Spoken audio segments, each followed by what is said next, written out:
Lo que yo quiero hablar es de cultura evaluativa. Cuando uno pone un título nunca sabe muy bien. Meses atrás, lo que va a decir. Pone un título y luego ya veremos, ¿no? Luego lo añadí los 2 puntos y la idea es que pasamos, mi impresión es que en tema de evaluación hay una involución. Lejos de ir hacia mejor, yo creo que estamos yendo hacia atrás. Y había una innovación que representaba la evaluación educativa, lo que sea que entendamos por eso, lo veremos, y estamos involucionando hacia la acreditación que se convierte en el principal, en la diana de todos mis dardos. Yo quiero desarrollar estas 5 cosas aquí, rápidamente, en la medida de mis posibilidades. Hacer una pequeña introducción y la pregunta que rige mi intervención de esta mañana es ¿por qué algunas buenas ideas educativas no cristalizan en la práctica cotidiana de la evaluación? El primer tema, por tanto, tiene que ver con esta pregunta, ¿no? Conviene situarse. Una de las cosas que más nervioso me ponen es que cuando la gente habla de evaluación no mezcla todo y al final uno no sabe dónde ni está hablando de eso. Bueno, yo estoy hablando de eso desde la universidad y para la universidad. Si algo de lo que digo sirve para otro nivel educativo, pues bienvenido sea, pero no está pensado inicialmente por eso. La proyección la tendrán que hacer ustedes, ¿no? ¿Cómo lo hago? Pues recuperando algunas ideas muy elementales de la teoría de la innovación educativa. Pues, se suele decir que hay 3 grandes dimensiones que afectan a la innovación educativa. Unas son las estructurales, de carácter sociopolítico, ideológico, económico. Otras son las institucionales, organizativas, de recursos, de liderazgo, de participación. Y luego están las personales, de cualificación y compromiso profesional. Los teóricos de la innovación están todos de acuerdo en decir que las más determinantes son las 2 primeras. Bueno, pues yo me voy a ocupar de las que teóricamente lo son menos, ¿no? Y lo hago por un motivo. Esa frase que he escrito ahí, cuando no se puede confiar ya en los designios de la política ni en la eficiencia de las instituciones, es el momento de los ciudadanos. Es el tiempo de la dimensión personal. Es el tiempo de los profesores. Por supuesto, no quiero que esto sirva como coartada a las otras dimensiones, la política y la institucional, para que digan, bueno, pues que trabajen ellos y si sale mal, aún encima la culpa será de ellos, ¿no? No pretendo darle argumentos al enemigo, entre comillas, pero sí quiero hacer especial hincapié en la dimensión personal. Me interrogo a mí mismo y me digo, ¿yo qué tengo que hacer para que las cosas no sean como son? Y esto me lleva... ¿Cuáles son las opciones dicotómicas sobre evaluación? ¿Cuál sería el modelo bueno y el modelo malo? Ya sé que el maniqueísmo de esta pregunta no es correcto, pero sirve para el lugar donde me encuentro, para este momento. Me planteo esta pregunta refiriéndola a la universidad. Ya lo dije, al conjunto de sus funciones. Estoy hablando de la evaluación de la enseñanza, de la investigación, de la extensión y del gobierno de la universidad. Y hay 4 preguntas clásicas también sobre evaluación. ¿Para qué evaluar, cómo evaluar y quién y para quién evaluar? Bueno, pues me voy a ocupar de la que está destacada en negrita, de la finalidad, del para qué evaluar. Las otras también debemos prestarles atención. Atendiendo al para qué, tenemos por una parte la opción que a mí más me repugna, y es la de la acreditación. Está orientada al control y al rendimiento de cuentas. Sirve para premiar o para sancionar, para promover o para reprobar. se vive generalmente como una amenaza por estudiantes, por profesores e incluso por centros. Lleva aparejada decisiones administrativas de promoción, de revisión salarial, de distinciones o sanciones, de dotación de medios, de autorización o no para impartir estudios. Yo vivo en una facultad que espera la visita de sus colegas para que nos digan si podemos seguir haciendo lo que llevamos haciendo 500 años. Desde luego representa una función implícita, oculta, de selección y de gestión productivista del sistema. Esto es lo que dicen los sociólogos del currículo. Yo creo que hoy ya no es implícita, hoy es descarada. Hoy es insultantemente explícita, ¿no? Y por supuesto impone una cierta homogeneización que afecta a la autonomía, y la autonomía es algo más que un concepto. Es también una manera de ser, de vivir, de estar en el mundo. Frente a esta cultura de la acreditación tenemos la opción buena. Sería la evaluación educativa, está orientada al desarrollo académico y personal de los estudiantes, profesional de los profesores, institucional de los centros. No son palabras, hay toda una larga literatura detrás de todos estos términos, ¿no? Y lo mejor es que la idea clave de todo este planteamiento es que sirve para ayudar a mejorar. Responde a una intención formativa que además incrementa la autonomía y contribuye a la mejora de la calidad del sistema en conjunto, porque detecta necesidades y dota de recursos, promueve la reflexión, procura alternativas de mejora de manera colaborativa. Lo colaborativo está en el extremo opuesto de lo competitivo. Y es en sí mismo una magnífica opción. Hay más preguntas que nos podemos plantear sobre la evaluación. En el caso de los estudiantes, si evaluamos solo el conocimiento declarativo o queremos evaluar el aprendizaje funcional que se deriva de él. Es decir, que aprendan cosas que recitan de memoria y que se olvidan enseguida, o que aprendan a utilizar el conocimiento en cualquier otro contexto, a proyectarlo, en definitiva, que lo comprendan. Y ya para los tres niveles de los que me ocupo, estudiantes, profesores y centros, podemos plantearnos si se adopta un modelo de evaluación holístico o analítico. Es decir, si somos capaces de comprender que el todo es más que la suma de las partes. Es decir, que el árbol no nos impida ver el bosque. Si divergente o convergente hacia el pensamiento único que voy a denunciar. Atento o no a los resultados no buscados. Porque todos hacemos muchas cosas muy valiosas, pero como nadie las toma en consideración, caen en descrédito. También si la evaluación se muestra atenta y responsable ante las consecuencias que tiene sobre terceros, sobre centros, sobre profesores, sobre los estudiantes. La insensibilidad es tremenda en este sentido. No es que demos por bueno cualquier cosa por un motivo de caridad. No es eso. Es que tengamos la sensibilidad de transmitirlo, de trasladarlo, lo que pueda estar funcionando mal, de forma que estemos animando a la mejora, no hundiendo irremisiblemente en un hoyo a quienes son destinatarios de nuestros juicios. Por fin, la otra pregunta tendría que ver con cómo somos de coherentes con determinados fines, de manera que y que determinados valores no sean traicionados en nuestra práctica. Hay diferentes hipótesis explicativas de esto, no me voy a alargar. Me refiero básicamente al proceso de mercantilización que está sufriendo la universidad y que yo creo que está en la base de la cultura de la acreditación. Esa mercantilización de la universidad yo la ubico, la sitúo en ese momento en que la universidad ha transformado su secular de siglos labor de extensión regida por el ideal altruista de difundir el conocimiento en una interesada venta de servicios. Nos están convirtiendo en contra de la voluntad de muchos de nosotros en mercaderes del conocimiento. Evidentemente tiene una razón.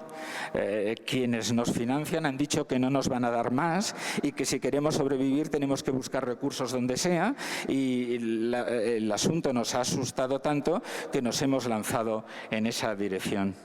El caso es que, como consecuencia de esa mercantilización, todo ha comenzado a ser mirado desde una perspectiva economicista, de rentabilidades inmediatas, que además se pueden medir. ¿Por qué hablamos de cultura y de qué cultura hablamos? Para que se dé un cambio profundo y no un mero simulacro, para hacer efectivo un cambio educativo, para que la evaluación educativa que propugno realmente se instalase entre nosotros, es necesario un cambio de cultura, se dice. Es preciso contar con ciertas condiciones estructurales, institucionales y personales. Cito a Juan Manuel Escudero Muñoz, que dice Juan Manuel, y yo subrayo de lo que él dice, el profesor Escudero, el doctor Escudero, que en esa dimensión personal integra valores, capacidades, compromisos y esfuerzos de naturaleza intelectual, moral e incluso emocional. Y añade, el cambio educativo no pertenece al dominio de la gestión pragmática, sino al de los propósitos sociales y morales, a la difícil movilización de significados y energías personales, sociales y políticas. Por supuesto, el texto del que yo saco esto, profesor Escudero, contempla las tres dimensiones. Yo interesadamente subrayo la que me viene bien a mí aquí ahora, que hace especial énfasis en la dimensión personal. La innovación en la evaluación, para mí, no es un asunto que se pueda reducir a la adopción de una metodología, una estrategia, una técnica. Mientras la evaluación se sitúe fuera de uno, del sujeto de la acción, yo creo que tiene escasas posibilidades de prosperar. Para que realmente funcione la evaluación, tiene que llegar a formar parte del ADN cultural de quien asume la responsabilidad de evaluar a otros. No es una estrategia, algo que puede usar o dejar de usar, es un compromiso, es una manera de ser y de estar en el mundo. Lo dice el profesor Emilio Lledó, la cultura no solo forma parte de la vida, sino que es la propia vida. Y me voy a esta idea de la cultura performativa y la obsesión por los resultados. La performatividad se asocia a términos como resultados, desempeños. Supone un discurso normativo que confiere un valor prevalente a las actuaciones, a los desempeños y a los logros, a los resultados, rendimientos de los sujetos, así como de las instituciones escolares y sus proyectos. Los estándares, las competencias y los indicadores constituyen resortes para determinar y requerir performance, así como crear sistemas de rendición de cuentas que vigilen y sancionen las realizaciones. Al privilegiar desempeños se enfatiza lo externo, lo observable, lo medible, lo cuantificable. Los resultados, los rendimientos, así como los modos de hacer estandarizados, han de ser fielmente seguidos, cumplimentando determinados procedimientos o protocolos. Y desde luego eso, cumplimentar el protocolo, importa mucho más que los significados y, si me apuran, mucho más que las personas. He vivido estos días, desde que he llegado aquí, el sinsabor que me ha irritado profundamente de comprobar que uno de mis profesores de referencia, el profesor Miguel Zabalza, el que hemos escuchado aquí, ha sido eliminado de un proyecto de investigación porque va a cumplir 69 años. Y esto es un disparate. Y cuando alguien pregunta por eso, dicen que es porque dentro de 2 años ya no podrá tener una firma autorizada para autorizar los gastos. ¿Pero en qué mundo vivimos? Pero es que toda su competencia intelectual, toda su larga trayectoria, toda su dedicación y compromiso con la universidad tiene que quedar al albur de una necia norma que ha inventado alguien que jamás ha sido capaz de crear un pensamiento nuevo. Perdonen que me caliente, la actual fiebre por tasar, indexar y cuantificar todo lo que vale. Las organizaciones y las personas son reducidas a datos, a indicadores, a méritos reglados y selectivos, a comparaciones y ranking, sometidos al imperio de lo útil, de lo práctico, de lo efectivo, de lo rentable. Estoy citando a Stefan Boll, que ha sido un referente para nosotros, un descubrimiento reciente, de nuevo, al que he llegado de la mano del profesor Escudero. ¿Por qué hablamos de actitudes y de qué actitudes hablamos? Si la cultura, dijimos, es un programa para regir el comportamiento, es en las actitudes donde cristalizan esas reglas culturales. Es como nosotros las interiorizamos o las introyectamos, decía ayer el profesor Carlos Moya, que es un término freudiano. Pues sí, quizás nos viene bien usar ese. Porque las actitudes son un conjunto organizado de convicciones o creencias que predisponen favorablemente o no a actuar respecto a un objeto social. Por ejemplo, la evaluación. No voy a decir que todo lo que tiene que ver con la evaluación depende de nuestras actitudes, pero sí depende en una cierta medida. Pongamos que nuestras actitudes fueran las que yo deseo. Luego, efectivamente, las circunstancias nos pueden imponer sus condiciones. Pero no es lo mismo, ser cómplice del sistema, ser derrotado por el sistema, que ser humillado por el sistema.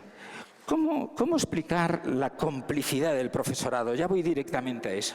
Insisto que no quiero culpabilizarlo, pero sí quiero dar un aldabonazo en algunas conciencias, en la parte alícuota que nos corresponde, por pequeña que sea, pero por lo menos que esa la salvemos, a mi juicio. Lo que resulta extraordinario, dice Stephen Ball, es que no hay que ejercer mucha violencia sobre el profesorado universitario, porque la performatividad se inculca en el alma del trabajador. Los profesores, denuncia, seducidos por los discursos sobre la excelencia y el éxito, caen en la performatividad debido a la diligencia con la que intentan cumplir los nuevos imperativos de la competición y el logro de objetivos. Introyectan, por tanto, una racionalidad técnica más preocupada por cómo hacer lo que les dicen que haga que por reflexionar y posicionarse al respecto. Cuando leí esto por primera vez sentí algo parecido a lo que ayer nos decía el profesor Carlos Moya, que me movía algo debajo de los pies, que ahí estaba la pregunta. Bien es cierto que la había intuido desde hace algún tiempo antes, pero uno agradece mucho que otros la escriban por uno, ¿no? ¿Cómo explicar la complicidad del profesorado? He hablado de conformidad, de sumisión, de obediencia. Si uno acude a un texto clásico de Moscovici y de psicología social, nos explican lo que es eso. Cuando alguien cambia, modifica su posición en dirección de la posición de un grupo. No, yo tenía esta idea, yo hacía las cosas de este modo, pero bueno, voy a hacer lo que hacen todos los demás. Y es sumisión cuando ese cambio es del tipo de los que se hacen pues por salvar los papeles, mientras que uno pues menos mal mantiene el desacuerdo en privado. Bueno, esta es una forma de sobrevivir bajo las dictaduras. Podemos estar presos, pero nuestro pensamiento seguirá libre. Bueno, aún tiene un pase. A mí me parece mucho más horrible, déjenme subrayarlo, solo bajo regímenes dictatoriales, donde está en peligro nuestra propia integridad y supervivencia. No sé si ese es el caso de las universidades que habitamos, aunque puede haber algo parecido en lo que sienten algunos jóvenes que se incorporan ahora. O hago lo que me dicen o no tengo ninguna posibilidad de seguir aquí, y eso es muy duro. Porque yo entré en la universidad de la mano de profesores, como el profesor Escudero también, que no me pusieron condiciones, que me dijeron, venga muchacho, tira para adelante, a ver si das de ti, ¿no? Es otra historia. Obediencia, ¿no? Cuando un individuo modifica su comportamiento a fin de someterse a las órdenes directas de una autoridad legítima. Nosotros tenemos una Agencia Nacional de Evaluación de la Calidad que es legítima, está en el Boletín Oficial del Estado. Claro, es legítima. La cuestión es si es moralmente sustentable lo que nos plantea. Un subordinado. Es que me parece inaudito que un profesor universitario admita la condición de subordinado, porque no sé si crecí en el país de las maravillas de Alicia, pero a mí me hicieron creer que como profesor universitario mi deber era pensar por mí mismo y contar lo que pensaba y evidentemente hacerlo de una manera ordenada, organizada, articulada, etcétera, contrastada. Claro, lo más próximo al conocimiento científico, sin duda, pero no acallarme,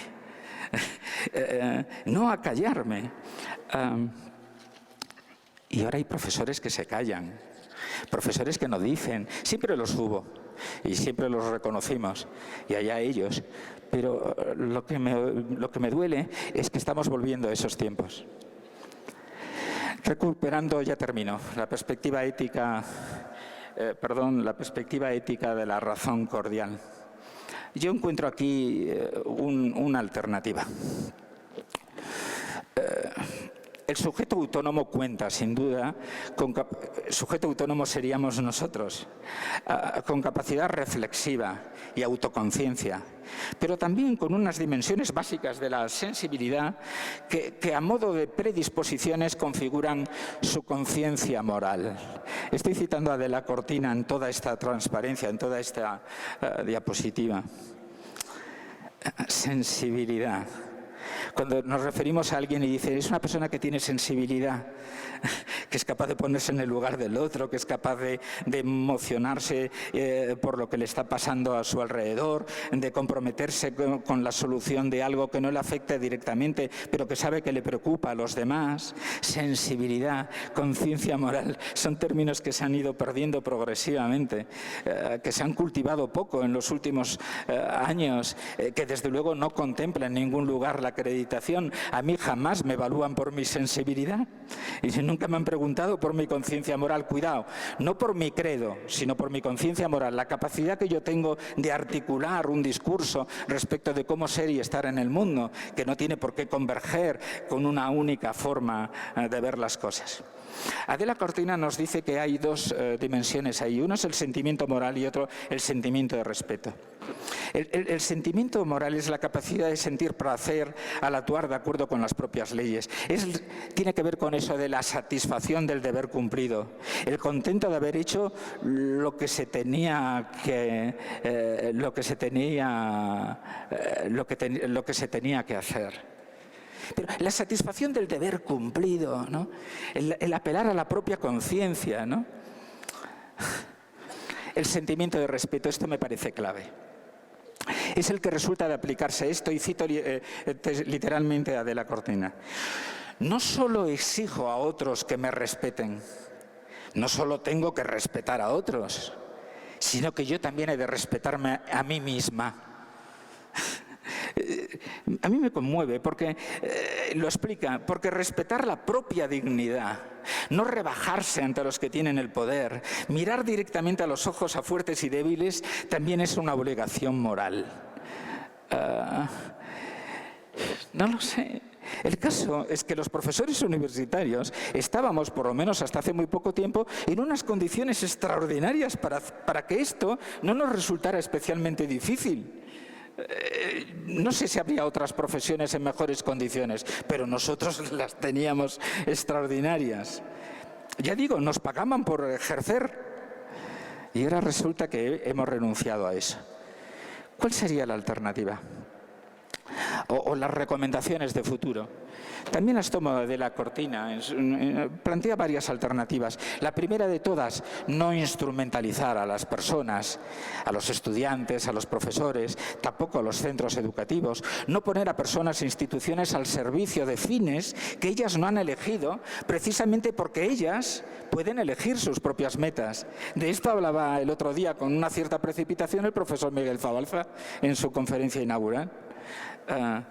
Lo de la meta en la vida. Yo no concibo que alguien pueda tener como meta en la vida conseguir una nota, publicar lo que sea en un JCR Q1, que me recuerda lo de los submarinos hundidos, que me acrediten, puntuar bien en el ISO no sé cuántos, porque esto del ISO no sé en qué número vamos, pero vamos ya en el que fuere, ¿no? Sacrificándolo todo lo demás a esa parafernalia que puede tener su parte de valor, pero una parte ínfima comparado con todo lo que estoy sosteniendo, a mi juicio, claro. Y por otra parte, empoderar a las personas. Y empoderar a las personas no se trata solo de no manipularlas, sino también de actuar positivamente para potenciar sus capacidades, de manera que puedan llevar adelante sus planes de vida, siempre, evidentemente, que con ellos nos dañen a otros. Mi meta sería el desarrollo personal y profesional, diría un estudiante. Investigar en lo que estimo relevante, diría un profesor.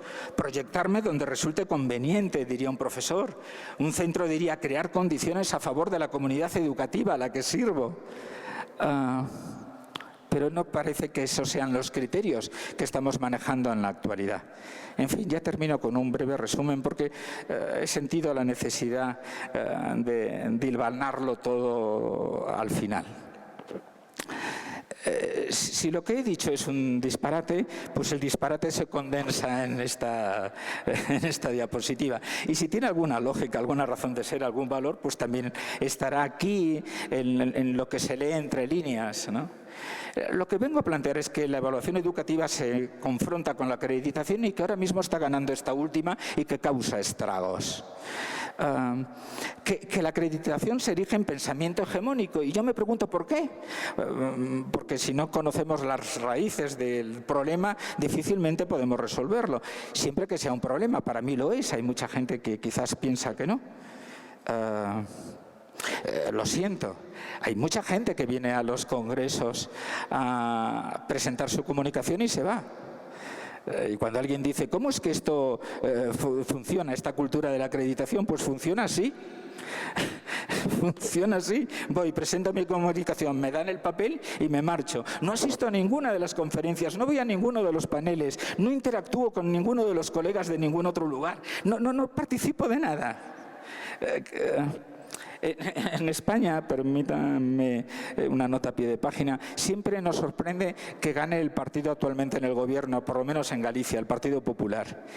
¿Cómo gana si nadie parece defenderlo en ningún lugar? Y dice, bueno, pues es que están en algún sitio, ¿no? Bien, es una opción legítima, pero la acreditación se mantiene porque hay gente que la mantiene, ¿sí? La cultura se revela como un plan para regular la conducta.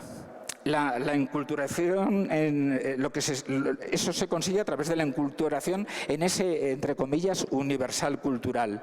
El universal cultural es la supervivencia, es el darwinismo social. Es un universal cultural, es el macho alfa, el jefe de la tribu, el primus no inter pares, el primus único y exclusivo y los demás, no sé. La performatividad se adueña del alma del trabajador. Realmente terminamos creyendo en que la acreditación es buena. Todo eso cristaliza en las actitudes y lo hace por conformidad, por sumisión, aceptación y por obediencia. Y explica la complicidad activa o pasiva del profesorado. Y frente a eso, pues ¿qué cabe? Sensibilidad, sentimiento moral y de respeto, especialmente a uno mismo, y rechazar desde luego lo que instrumentalice a otros y apostar por lo que empodera. Yo me marcharía con esta imagen, me resulta tremendamente querida. Relajémonos, ¿no? Una vez que nos hemos puesto tensos, les invito a ser Pepito Grillo, ¿no? Pinocho es la gran mentira que vivimos, y es un buen papel. Vale, me acaban de dar la señal que habíamos convenido, que era se acabó.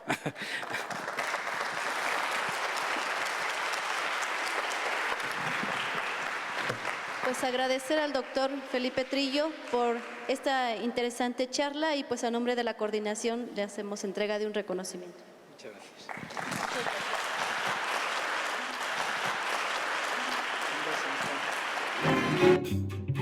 gracias.